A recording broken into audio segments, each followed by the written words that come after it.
Hello guys, कैसे हैं आप सब। उम्मीद करता हूँ सब अच्छे ही होंगे। तो कंटिन्यू करते हैं सी प्लस प्लस के इस कोर्स में। आज हम देखेंगे कि फंक्शन कॉल बाय वैल्यू और फंक्शन कॉल बाय रेफरेंस क्या होता है। तो बिना देर के हुए चलिए देखते हैं कि फंक्शन कॉल बाय वैल्यू और फंक्शन कॉल बाय रेफरेंस क्या होता है। तो सबसे पहले हम थोड़ा सा इसके बारे में समझ लें।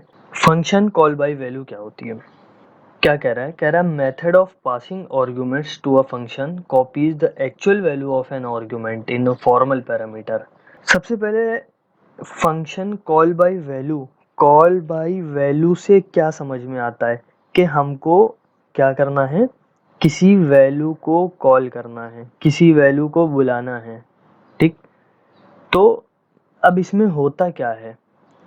अब इसमें होता ये है, अगर हम एक्चुअल वैल्यू से फॉर्मल पैरामीटर में कोई चेंजेस करेंगे तो हमारी जो एक्चुअल वैल्यू होगी उसमें कोई भी चेंजेस नहीं आएगा, उसमें कोई भी इफेक्ट नहीं आएगा। सिर्फ इतना होता है कॉल बाय वैल्यू से। और कॉल बाय वैल्यू क्या करती है कि सेम टू सेम हमारी उस वैल्यू को आउटपुट उसका दिखा देती है, शो करा देती है, लेकिन उसमें कोई भी उसके जो मेन फंक्शन होता है उसके मेन फंक्शन में कोई भी एरर नहीं आता है। उसके जो मेन फंक्शन होता है उसके मेन फंक्शन में कोई भी चेंजेस नहीं होती हैं। अब बात करते हैं कि कॉल बाय रेफरेंस क्या होता है। तो जैसा कि आप लोग समझ ही रहे होंगे कि रेफरेंस से यहाँ पे क्या मतलब निकल रहा है कि किसी भी चीज का रेफरेंस देना, यानी किसी के थ्रू कोई काम करवाना, किसी के जरिए से कोई काम करवाना। तो इसमें क्या होता है, इसमें जो एक्चुअल पैरामीटर होते हैं उसकी कॉपी बन के जाती है फॉर्मल पैरामीटर के पास। और अगर हम फॉर्मल पैरामीटर में कोई भी चेंजेस कर देते हैं तो वो एक्चुअल पैरामीटर जो होते हैं उसके अंदर चेंज हो जाता है। यानी कहने का मतलब ये है कि अगर आप फॉर्मल पैरामीटर के अंदर कोई भी चेंज कर देंगे तो हमारा जो मेन प्रोग्राम है उसके अंदर जो एक्चुअल पैरामीटर हमको दिए गए हैं उस एक्चुअल पैरामीटर्स के अंदर हमारी चेंजमेंट हो जाती है। वीडियो को एंड तक देखिएगा जिससे आपको बेटर समझ में आए कि फंक्शन कॉल बाय वैल्यू और कॉल बाय रेफरेंस होता क्या है। तो सबसे पहले हम क्या करेंगे, सबसे पहले हम यहाँ पर एक नई फाइल बना लेंगे, tut10.cpp।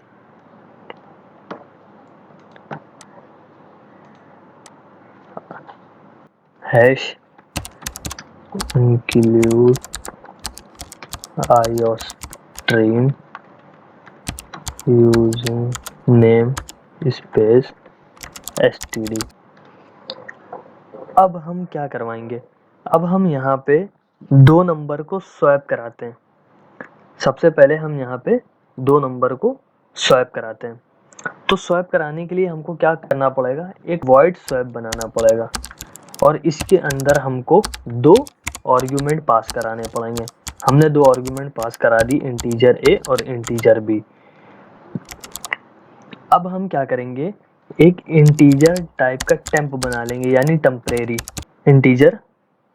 फिर हम टेम्परेरी से कहेंगे, इंटीजर जो है टेम्परेरी इंटीजर, उनसे कहेंगे देखो तुम्हारे पास जो भी वैल्यू हो, ठीक है, टेम्प ए कर देंगे, फिर ए को बी की वैल्यू दे देंगे और b is equal to temp कर देंगे। अब हमने यहाँ पे करा क्या, हमने एक टेम्प बनाया, जो टेम्प की वैल्यू होगी वो a हो जाएगी और a की वैल्यू होगी वो b हो जाएगी यहाँ पे, और जो b इसमें b की वैल्यू आएगी वो b की वैल्यू दोबारा से रिटर्न होके टेम्प में आ जाएगी। यहाँ पे क्या हुआ, स्वैप हुआ, किससे, टू नंबर से, दो नंबर से हमने यहाँ पे स्वैपिंग कराई है। अब हम क्या करेंगे, अब हम अपना यहाँ से मेन प्रोग्राम लिखेंगे, मेन। अब variable integer a is equal to 100 और b इज इक्वल टू 200। अब हमने क्या करा कि इंटीजर दे दिया। अब यहाँ से फंक्शन को कॉल करेंगे। फंक्शन को कैसे कॉल करेंगे, a कॉमा b। क्यों, क्योंकि हमने यहाँ पर हमने जो फंक्शन बनाया था उसमें 2 आर्गुमेंट पास कराए थे, उसकी जो वैल्यू थी वो a और b थी, इसलिए हमने यहाँ से जो स्वैप कराया a और b करा दिया। हम आगे लिखिए भी दे रहे हैं इसके।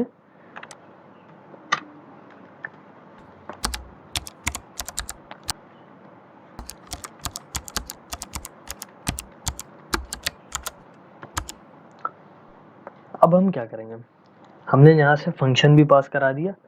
अब सीधा सी आउट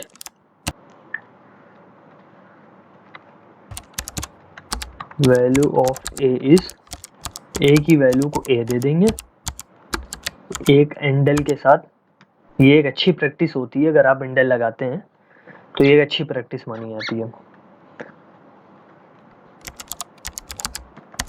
मैंने कुछ मिस्टेक करी स्वैप के पास, हाँ अब ठीक। C out value of b is b एंडल, और आखिरी में रिटर्न 0। तो चलिए अब देखते हैं इस प्रोग्राम को एक बार रन करा करके।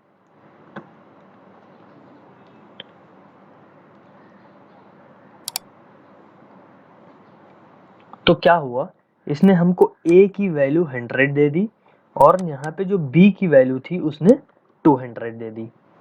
ये किसका एग्जाम्पल था, कॉल बाई वैल्यू का। इसने क्या करा, जो वैल्यू हमने उसको दी उसने वैल्यू को कॉल कर दिया।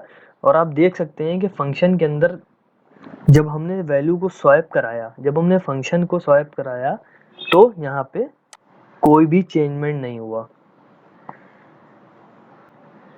अब हम बात करते हैं कि कॉल बाय रेफरेंस क्या होता है। तो अब हम इसी में देखते हैं, अब हम इसको कमेंट आउट कर देते हैं।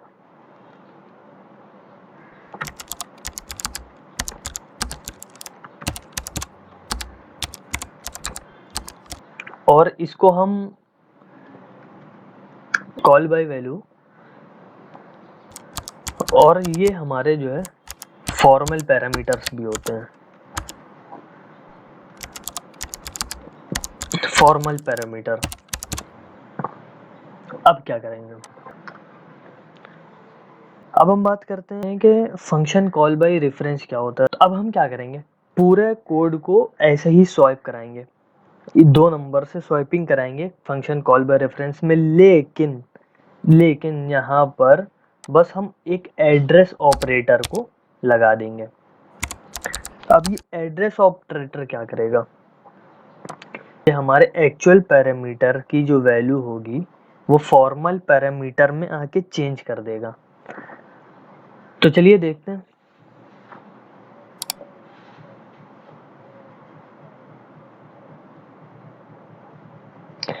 कुछ एरर आ रही है 6 में।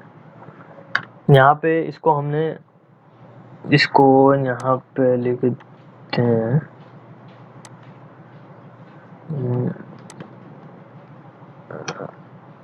अब ज़्यादा सही, इसको कमेंट आउट नहीं करा था ऊपर वाला, इसलिए एक एरर शो कर रहा था हमको।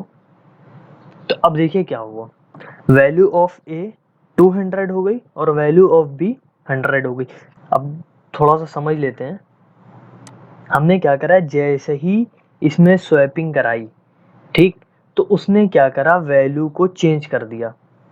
क्या करा, a की वैल्यू को 200 कर दिया और b की वैल्यू को 100 कर दिया। तो बस इतना ही होता है फंक्शन कॉल बाय वैल्यू और फंक्शन कॉल बाय रेफरेंस में। अगर आपको इसका सोर्स कोड चाहिए तो मैं डिस्क्रिप्शन में दे दूंगा, आप वहां से ले सकते हैं। और बने रहिए मेरे साथ ऐसे ही। अगर आपको वीडियो अच्छी लगी हो तो लाइक करिए, चैनल को सब्सक्राइब करिए।